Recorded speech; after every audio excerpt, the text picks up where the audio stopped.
Jesús, su vida cambió para siempre. Ya no fue más Saulo, pasó a llamarse Pablo. ¿Quién fue él antes? Una persona despreciable. Alguien de cual la gente se aterrorizaba. Tenía pánico por el solo hecho de escuchar que andaba este hombre militar, encarcelando personas, fustigando a los que confesaban la fe en Jesús. Ese testimonio él daba siempre, y no con orgullo, sino con desazón, porque al punto llegó a decir una vez: yo no soy digno de ser llamado apóstol, y si soy apóstol soy el más pequeño de todos. Como un abortivo el Señor me apareció.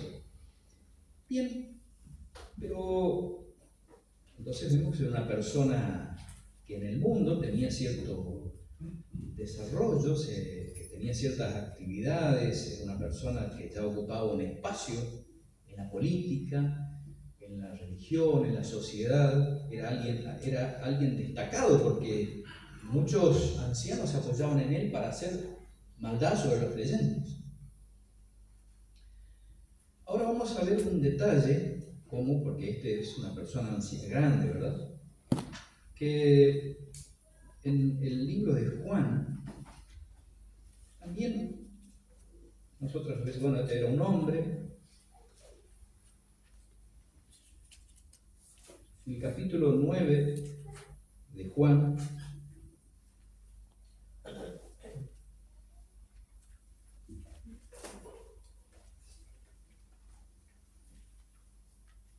este voy a leer en segundo lugar. Voy a leer primero Lucas capítulo 7.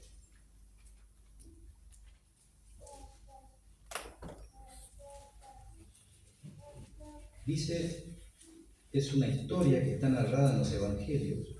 Esto voy a leer en segundo lugar, solamente quería recordar, porque recién mencioné al apóstol Pablo, quién fue él, que era un hombre. Pero ahora vamos a ver un detalle que aconteció en los tiempos de Jesús, pero con una mujer. Eso se encuentra en Lucas capítulo 7, versículo 36, relata que al Señor Jesús, un fariseo, un hombre religioso, lo invita a pasar a su casa, y mientras estaban allí sentados, y seguramente lo habrá convidado al Señor, dice en el verso 37 del capítulo 7 de Lucas: entonces una mujer de la ciudad que era pecadora. No hace falta aclarar qué actividad tenía. Ni la Biblia se tomó el tiempo, pero nosotros nos imaginamos qué actividad tenía. Al saber que Jesús estaba a la mesa en casa del fariseo, trajo un frasco de alabastro con perfume. Y estando detrás de él, a sus pies, llorando, comenzó a regar con lágrimas sus pies y los enjugaba con sus cabellos y besaba sus pies y los ungía con el perfume. Cuando vio esto el fariseo que le había convidado, dijo para sí: si fuera profeta, conocería quién y qué clase de mujer es la que le toca, que es pecadora. Entonces, respondiendo Jesús, dijo, porque Jesús conocía el pensamiento, el corazón, y conoce nuestros pensamientos, nuestros corazones. No sale, dice, nuestra palabra de nuestra boca cuando Él ya conoce lo que nos tenemos pensado decir, lo que tenemos pensado de hablar. Dios ya lo conoce. Entonces le dice, conociéndolo a este fariseo, le dice estas palabras. Simón, así se llamaba el fariseo. Simón, una cosa tengo que decirte. Y él le dijo, di, maestro. Un acreedor tenía 2 deudores. El uno le debía 500 denarios y el otro 50. Solamente un 10%. Uno 500 y el otro 50. Y no teniendo ellos con qué pagar, perdonó a ambos. pues, ¿cuál de ellos le amará más? Respondiendo Simón dijo, pienso que aquel a quien perdonó más. Y él, el Señor, le dijo, rectamente has juzgado. Y vuelto a la mujer, dijo a Simón, ¿ves esta mujer? Entré en tu casa y no me diste agua para mis pies, mas esta ha regado mis pies con lágrimas y los ha enjugado con sus cabellos. No me diste beso, mas esta, desde que entré, no ha cesado de besar mis pies. Era una costumbre recibir la visita con un beso, ¿no? En aquel entonces. No ungiste mi cabeza con aceite, mas esta ha ungido con perfume mis pies. Por lo cual te digo que sus muchos pecados le son perdonados. Porque amó mucho, mas aquel a quien se le perdona poco, poco ama. Y a ella le dijo, tus pecados te son perdonados. Acá vemos dos personas distintas. He leído a propósito dos situaciones muy distintas una de otra, pero los dos con una alta carga de pecados. Saulo, perseguidor de los creyentes y de la iglesia. Nosotros no imaginamos lo que significaría si se desatase, como pasó ya en países europeos, una persecución hacia la iglesia, que al punto de tener que hacer bautismos escondidos, o no poder hacer reuniones públicas con las puertas abiertas como tenemos hoy. Ese era Saulo. Y él tuvo un encuentro con el Señor. El Señor se le acercó a él y él respondió a ese llamado. Lo mismo acontece con esta mujer. Ella, una vida cargada de pecados, una mujer de la calle, gravemente atormentada por los pecados que cometía. Cuando escuchó que el Señor estaba cerca, se acercó a sus pies. En actitud de humillación y en actitud de arrepentimiento, por llevar una vida tan disipada, una vida tan alocada y sin límites.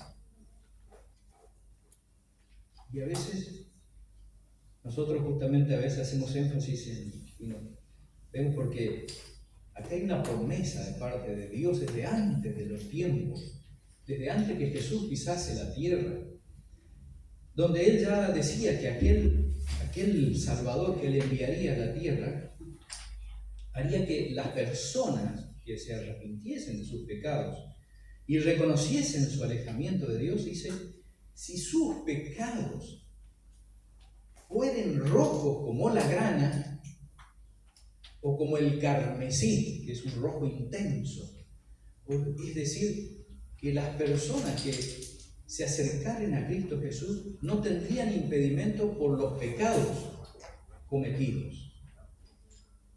Alejados de Dios, de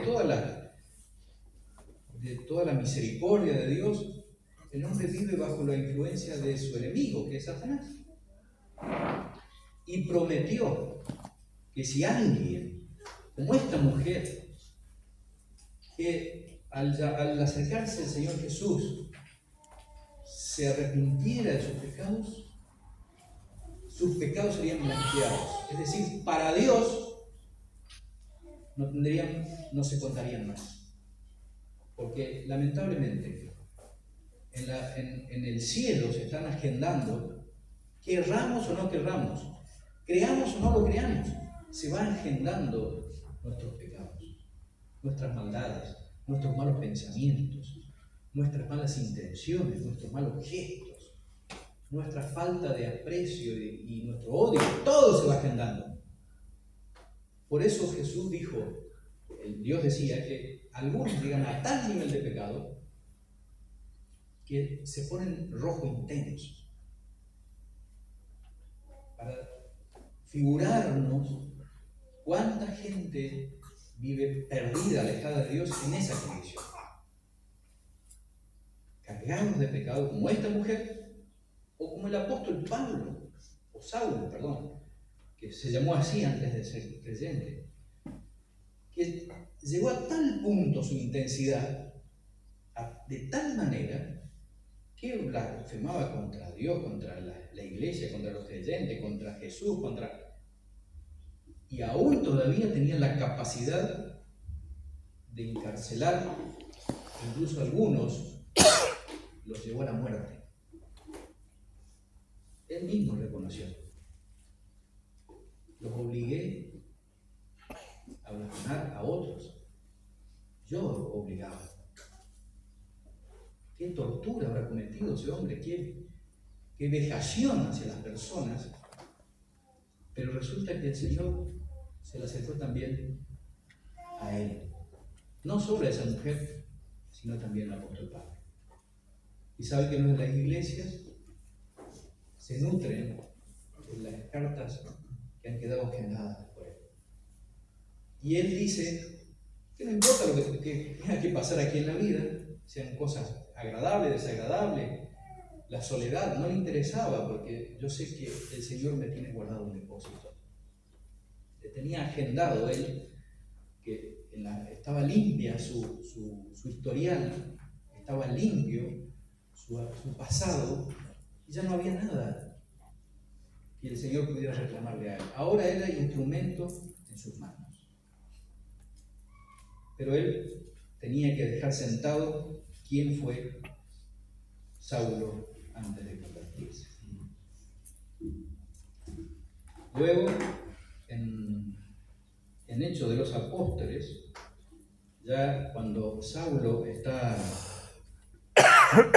predicando el Evangelio con otros hermanos, la iglesia lo encomendó, la iglesia de Antioquía, lo encomienda a que su trabajo de ahora en más iba a ser llevar ese Evangelio a otros lugares donde no lo conocían a Saulo, a Asia, a Grecia, lo que hoy conocemos como Grecia, Italia y otros lugares, y Chipre, lugares donde no tenían conocimiento de quién era Saulo, porque Saulo actuaba en la región de Palestina. Entonces lo encomienda a la iglesia junto con un hermano que se llama Bernabé, y dice que cuando van a partir, Bernabé tenía un sobrino que era creyente. Entendemos que este sobrino era una persona joven y que también había aceptado el llamado del Señor. Como así que muchas personas en los tiempos del Señor Jesús aceptaban el llamado. ¿Recuerdan ustedes la historia del ciego? Que Jesús hizo lodo con su saliva y le untó los ojos y fue a lavarse al estanque de Siloé. ¿Pudiera ese joven tomar un arma para perseguir? No. ¿Qué pudiera haberse hecho de maldad un ciego? Pero la sentencia de Dios para el mundo es para todos igual. Sean jóvenes, sean demasiado malos, demasiado buenos.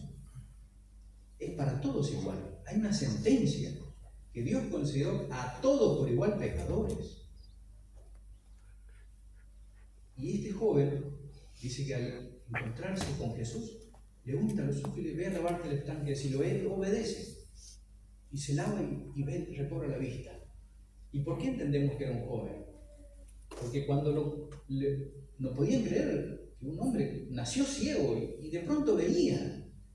Y él venía al templo a dar gracias a Dios, a su forma y a su manera. Y ahí las autoridades lo conocen, ese era el ciego que siempre estaba ahí con los padres.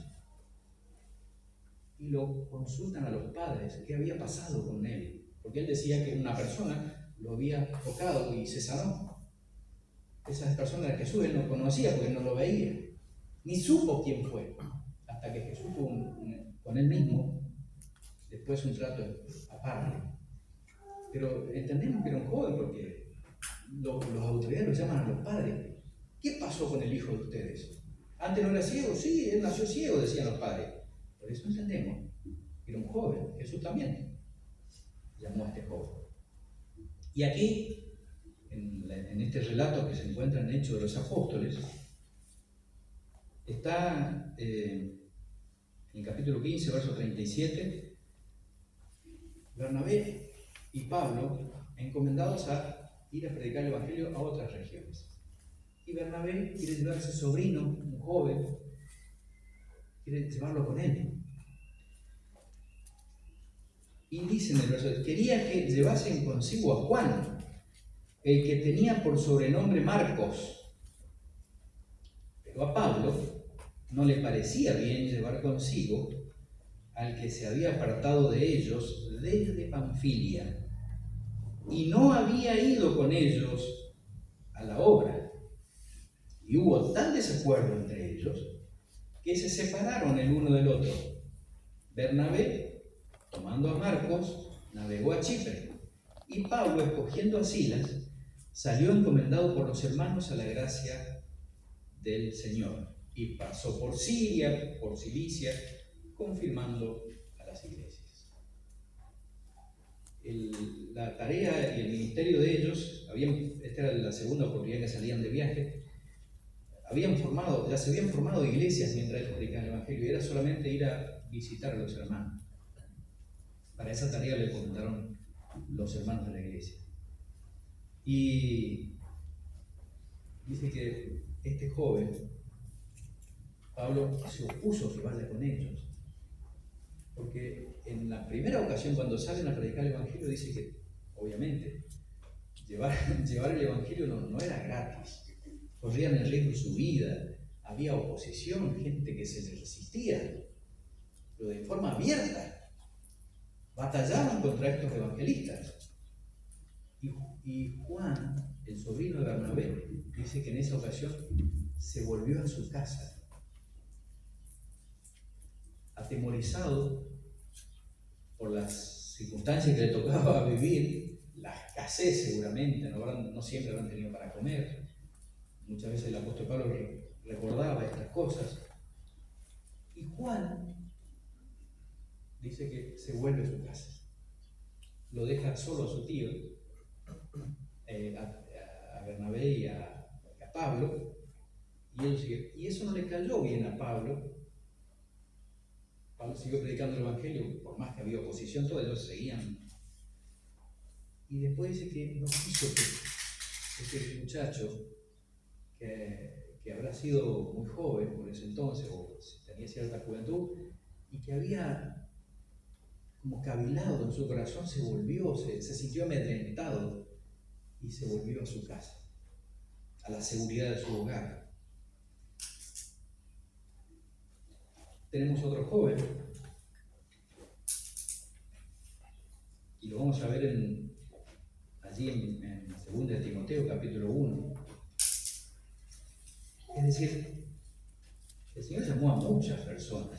El Evangelio y la palabra de la gracia no estuvo limitado a las personas grandes solamente, sino que la palabra del Evangelio es sembrada, es dispersa, es como una levadura que se pone en una medida de harina y va creciendo de a poquito. Crece primero en un miembro de una familia y después eso va comunicándose dentro de la casa, del hogar, y así el Evangelio, el reino de Dios, dice, va prosperando. Empieza en un barrio, con los amigos, con unos, con otros, con los familiares, y así dice que el reino de Dios se va expandiendo. Y ese reino de Dios toca a todos. Hay ancianos, hay mujeres, hay varones, los hay mayores y los hay jóvenes. Como hemos visto el caso de la mujer pecadora, del apóstol Pablo, pero también de Juan Marcos.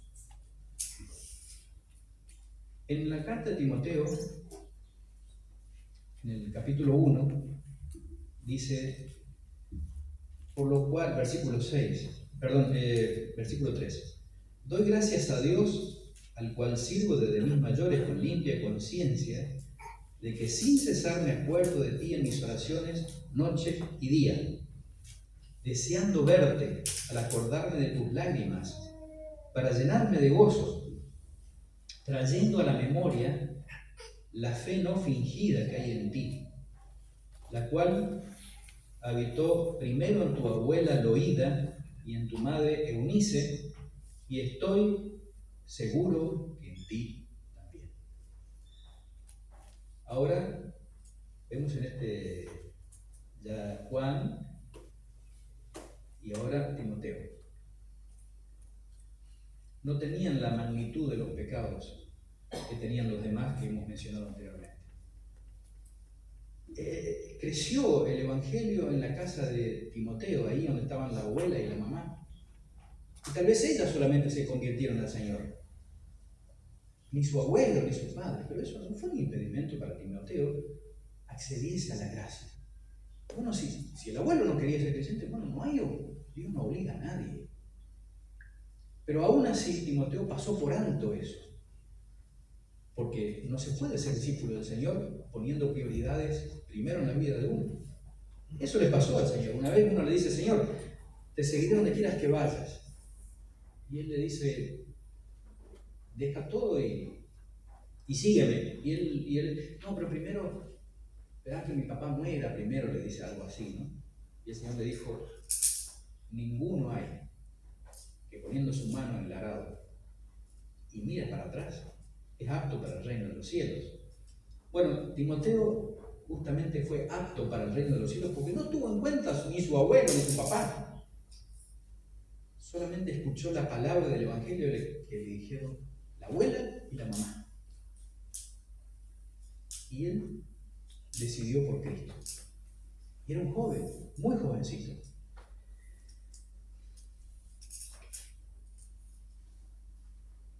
En esta carta, Pablo le vuelve a decir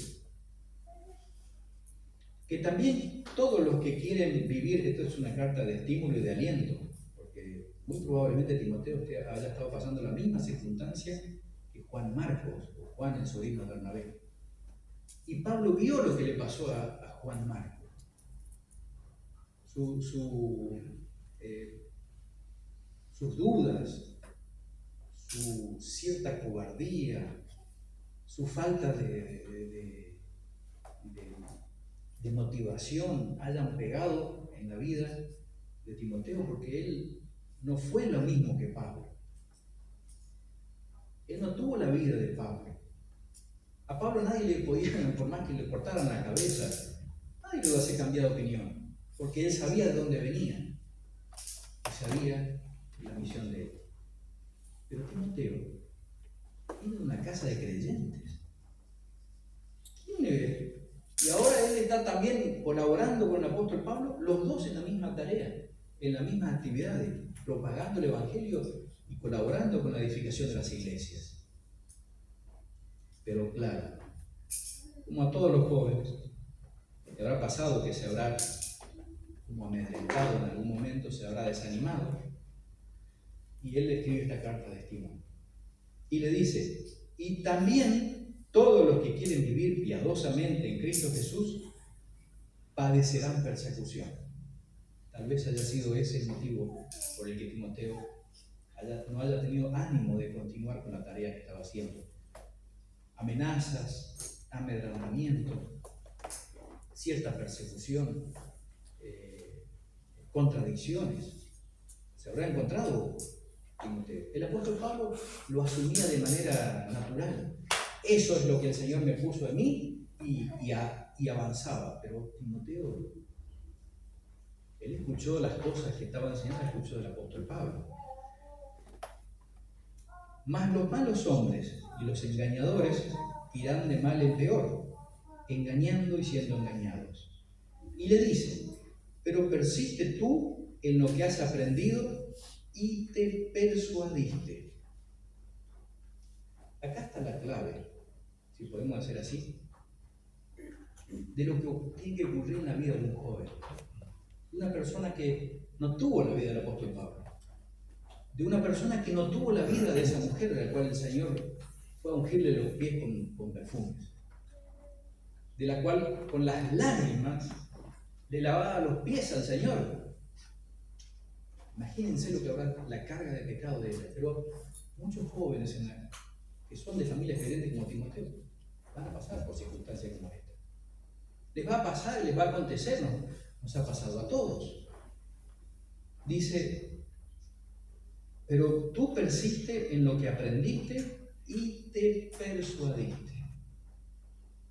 Esa es la diferencia entre todos, que hacían que Timoteo se distinga entre todos los demás jóvenes. Esa es la diferencia que hacía Timoteo con los demás jóvenes contemporáneos de aquel entonces. Él aprendió la palabra. Dice, sabiendo de quién has aprendido y que desde la niñez has sabido las Sagradas Escrituras, las cuales te pueden hacer sabio para la salvación por la fe que es en Cristo Jesús.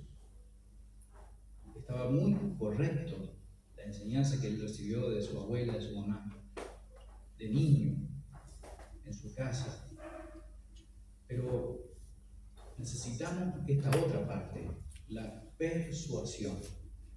Es decir, estar convencidos de lo que dice la palabra es verídico, que lo que dice el Señor es real. No es esa es tu interpretación. Cuidado. Nosotros tenemos que aprender del Señor así como Timoteo aprendió la enseñanza que le dieron la familia, pero además se tiene que convencer. Eso es lo que está pasando en nuestros días. Nosotros no tenemos la persecución que han tenido los europeos. No tenemos la vida licenciosa que tuvo esa mujer. Pero también hemos escuchado el Evangelio. Porque el Evangelio es para todos. La salvación no hace distinción entre buenos y malos, entre jóvenes, adultos, muy pecadores, es para todos por igual. Dios puso a todos bajo la condición de condenación. Y por eso vino Jesucristo al mundo. Pero estamos convencidos. Porque la palabra persuasión significa convencer. Cuando el apóstol Pablo daba testimonio ante las autoridades, había un rey que se llama Agripa, y le dice, por poco me persuades. Es decir, por poco me convencís. Casi llegó a ser creyente por el solo hecho de escucharlo a Pablo, que no mentía, decía toda la verdad. Y todos sabían lo que había acontecido con él. Nos toca esta parte. No solo aprender de la palabra, sino convencernos. Si yo no creo, es muy difícil que yo pueda poner en práctica lo que enseña la Biblia. Si no estoy convencido que lo que dice la Biblia es verdad, puede ser que nos regulen, nos pongan reglas estrictas, disciplina, todo. Yo no estoy convencido. Siempre por algún lado es como... ¿Vieron cuando queremos poner el corcho en el agua? Y yo lo aprieto, pero en algún momento él se escapa. Así pasa con el creyente que no está convencido de lo que dice la palabra, que no se persuadió. ¿Y de dónde surgen estas cosas? Aquí mismo lo dice la Escritura, que desde la niñez has sabido las Sagradas Escrituras, las cuales te pueden hacer sabio para la salvación por la fe que es en Cristo Jesús. Toda la Escritura es inspirada por Dios. Toda. Acá no podemos poner en tela de juicio lo que dice la Biblia. No, porque eso fue escrito para la iglesia de aquel lugar y de aquel entonces. Y empezamos a quitarle autoridad a la palabra de a poco. ¿Qué ocurre entonces cuando yo empiezo de a poquito a menospreciar los pasajes escriturales? Toda la Biblia se empieza a cerrarle. Entonces paso solamente a ser un creyente con conocimiento nada más, pero no persuadido. Entonces dice la Escritura, cuando vienen las situaciones de persecución, como le estaba pasando a Timoteo, ¿qué hacía Timoteo? Estaba amedrentado y seguramente le escribió una carta y le contaba en ellas la situación. Habrá llorado Timoteo. Si él traía una cosa fabulosa para el mundo, era predicar el Evangelio y había salvación. Sin embargo, él recibía reprimendas y contradicciones. Y muy probablemente ni siquiera lo hayan apoyado. Y si él no estuviese convencido de lo que escuchó, muy difícil sería permanecer ante tal avasallamiento. Todas las escrituras inspiradas por Dios. No hay pasajes de libre interpretación. Toda la escritura, toda es inspirada por Dios. Útil para enseñar, para redarguir, para corregir, para instruir en justicia, a fin de que el hombre de Dios sea perfecto, enteramente preparado para toda buena obra. Es decir, que la fe viene por el oír, y el oír la palabra de Dios. Es decir, cómo cómo Timoteo llegó a ser quien fue luego, por más que no haya tenido la vida del apóstol Pablo. Se convenció que lo que dice la Escritura es verdad. De tanto escuchar la palabra y de atesorarla en su corazón, el Señor la confirmó en su vida y comenzaron a surgir los frutos. Que nuestro cristianismo no sea de palabras solamente, eso es lo que tiene que ocurrir, sino que tiene que ser de hecho y en verdad. Que nuestro evangelio tiene que ser verídico, eficaz. Por eso, Juan no pasó por alto este detalle. Cuando le escribe en la primera carta de Juan, en el capítulo segundo, verso 13, os he escrito a vosotros, la segunda parte dice, os he escrito a vosotros jóvenes, porque habéis vencido al maligno. Este es el primer paso. Vencer al maligno significa dar el paso de fe. Satanás nos tiene a todos atrapados en el mundo, en nuestros quehaceres, con nuestros amigos, con nuestras familias. Pero Timoteo dio ese paso de fe, así como Juan, Marcos, dieron ese primer paso de fe. Eran jovencitos, pero dieron el paso de fe. Salieron de la esclavitud en la que estaban bajo el efecto del maligno. No cometieron los mismos pecados que esa mujer, ni que Pablo, ni que Saulo, solo porque no se les dio la oportunidad. Pero estaban bajo dominio del enemigo. Eran propiedad de Satanás. Os he escrito a vosotros jóvenes porque habéis vencido al maligno. Y dice en el versículo 14, os he escrito a vosotros jóvenes, la segunda parte, porque sois fuertes y la palabra de Dios permanece en vosotros y habéis vencido al maligno. Si la palabra de Dios no permanece en nosotros, bueno, seguramente le va a pasar como a Juan Marcos. Ante las tropelías y ante los desafíos que se presentan en la vida, ya sea en la familia, el matrimonio, nuestro prójimo o nuestras autoridades, ante la primera dificultad, nos puede llegar a pasar como Juan Marcos. Pegar la vuelta y volvernos. Ceder ante las dificultades. Aflojar. Y no, porque nadie lo hace, fíjate, yo soy el único. Y bueno, y así nos llenamos de argumentos y dejamos de lado la palabra de Dios. Aunque la palabra de Dios dice tal cosa, no, pero los otros no lo hacen, ¿para qué lo voy a hacer yo? Y así vamos menospreciando y sacándole pequeños retazos a la Biblia, a la palabra de Dios, y no nos hacemos fuertes en ella. No la cumplimos, no nos hacemos fuertes y no tenemos frutos. Gracias a Dios que luego Juan Marcos pasó un tiempo, llegó a su casa y seguramente se puso a reflexionar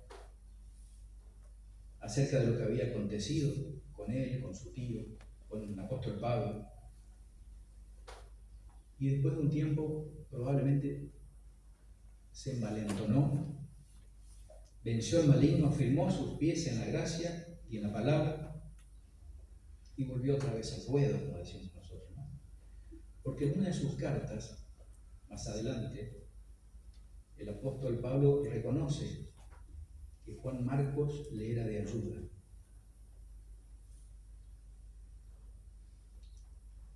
Seguramente muchas veces nos va a pasar como a Timoteo, que vamos a encontrarnos en persecución, en dificultades, en contradicciones. Pero dice, la recomendación del Señor es persiste. Persiste en lo que aprendiste, lo que te convenciste, lo que hiciste carne en vos. Esa palabra que te dio satisfacción en el corazón, que esté vigente, que no se borre, que no sea